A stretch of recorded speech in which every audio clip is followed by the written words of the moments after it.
Uma portaria publicada pela Advocacia Geral da União para unificar as normas sobre demarcação de terras indígenas no país gerou polêmica e causou revolta entre os índios. Integrantes de várias tribos do Brasil pediram a ajuda do Ministério Público Federal. Pela legislação brasileira, terra indígena é aquela tradicionalmente ocupada pelos índios, por eles habitada em caráter permanente, usada para atividades produtivas, imprescindível à preservação dos recursos ambientais necessários ao bem-estar deles e para a reprodução física e cultural de acordo com seus usos, costumes e tradições. Está na Constituição Federal. Os indígenas são os primeiros e naturais senhores da terra. Existem no Brasil 608 terras indígenas, com área total de mais de 100 milhões de hectares, o que representa 13% da área do país. A Portaria 303, publicada este ano pela Advocacia Geral da União, causou polêmica entre a população indígena brasileira. A norma determina que qualquer processo de demarcação de terra de índios, inclusive os já finalizados, devem seguir o mesmo entendimento dado pelo Supremo Tribunal Federal no caso Raposa Serra do Sol, em Roraima. Neste processo, os ministros decidiram demarcar a região de forma contínua e não por ilhas. Mas a decisão ainda não transitou em julgado, o que significa que os termos e deliberações sobre o caso ainda podem ser modificados.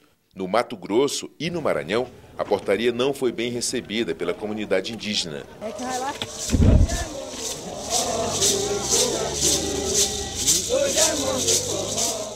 Diante das manifestações e da polêmica, a própria AGU resolveu adiar a entrada em vigor da Portaria 303. Para a Advocacia Geral da União, é preciso aguardar o julgamento final do STF sobre o caso Raposa Serra do Sol, para depois colocar em prática a portaria, já que a norma vai nortear a demarcação de terras indígenas no país. É preciso entender melhor aonde o Supremo quer chegar para que a gente possa, nessa empreitada, afirmar, de fato, os direitos indígenas tais como previstos na Constituição. A pedido dos índios, a coordenadora da Câmara do Ministério Público Federal, que cuida dos interesses das populações indígenas e comunidades tradicionais, participou de reunião em Brasília entre lideranças indígenas e representantes do Ministério da Justiça. Do encontro saiu a decisão de suspender a eficácia da portaria. Débora Duprá acredita que a portaria gerou descontentamento porque reproduz as condicionantes estabelecidas pelo STF para o caso Raposa Serra do Sol.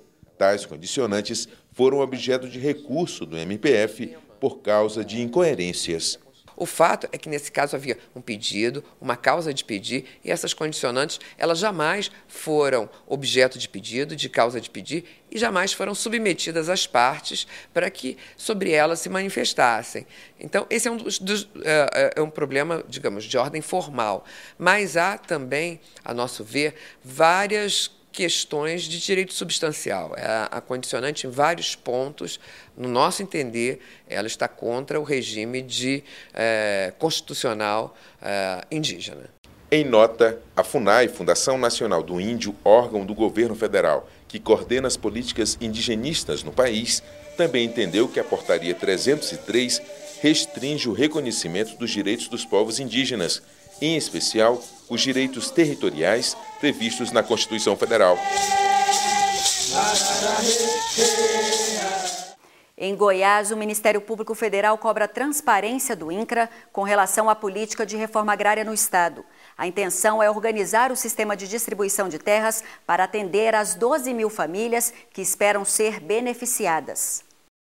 As discussões sobre reforma agrária no Brasil são antigas e, com frequência, resultam em conflito por se tratar de redistribuição de propriedades rurais e de concessão de recursos financeiros para pessoas que vivem no campo. O Estatuto da Terra, criado em 1964, diz que o Estado tem a obrigação de garantir o acesso à terra para quem nela vive e trabalha. Mas, na prática, não é bem isso que acontece. E, por isso, movimentos sociais reivindicam o cumprimento deste direito. Depois de apurar uma série de desvios do INCRA no Programa Nacional de Reforma Agrária em Goiás, o Ministério Público Federal propôs uma ação civil pública com pedido de liminar contra o Instituto. O INCRA, no estado de Goiás não possui uma compreensão, não possui dados concretos de quais são e quem são as pessoas que poderiam ser beneficiadas pela reforma agrária no estado de Goiás. Significa dizer o seguinte, que o INCRA não consegue responder para si mesmo, para a União, para o governo federal e para o Ministério Público Federal, qual é a sua demanda de pessoas que devem ser atendidas pela reforma agrária aqui no estado de Goiás. Não há um controle, não há a menor seleção adequada dos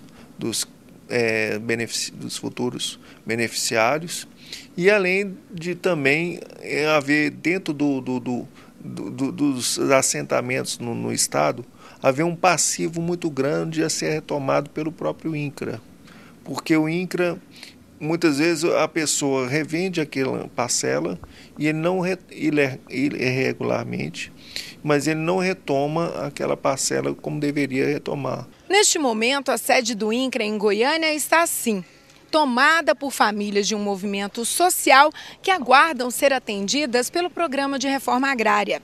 De acordo com o superintendente do órgão em Goiás, 14 mil famílias já foram assentadas no estado, mas 12 mil ainda esperam ser beneficiadas. Nós estamos ingressando no momento em que o INCRA a nível nacional e o governo federal tem uma política voltada para melhor estruturar os assentamentos de reforma agrária, qualificar a obtenção de terras e avançar na implantação de estradas, de energia elétrica, de sistemas de abastecimento de água. O que nós, trabalhadores rurais, queremos é que se cumpra uma meta federal no artigo 433, que a terra do INCRA é necessário que se passe para o assentado, e eles estão retendo essa terra.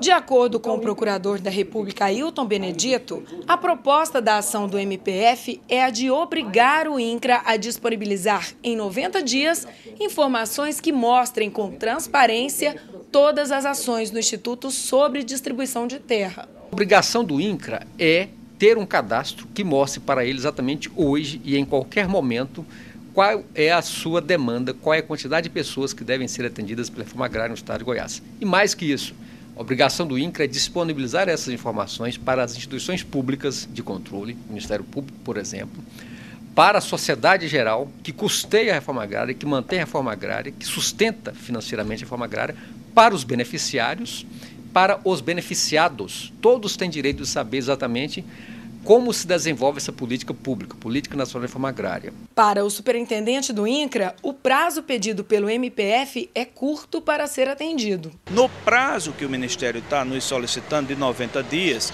eu acredito que é um prazo que não é possível a gente fazer, não que não queira fazer. Nós queremos, achamos importante, agora nós precisamos dialogar quanto a esse prazo. Mas o procurador alerta que pode haver multa em caso de descumprimento da ordem judicial. O Ministério Público postula também que seja fixada multa para o INCRA, institucionalmente, e multa pessoal para os agentes públicos do INCRA que, de alguma forma, contribuam para eventual descumprimento da ordem judicial. Quer participar do nosso programa? É só enviar sugestões pelo e-mail interessepublico@pgr.mpf.gov.br. Para rever alguma reportagem, acesse o site www.pgr.mpf.gov.br no link Interesse Público. O programa também pode ser visto no YouTube, no endereço www.youtube.com/tvmpf. A gente fica por aqui, obrigada pela companhia e até a próxima semana.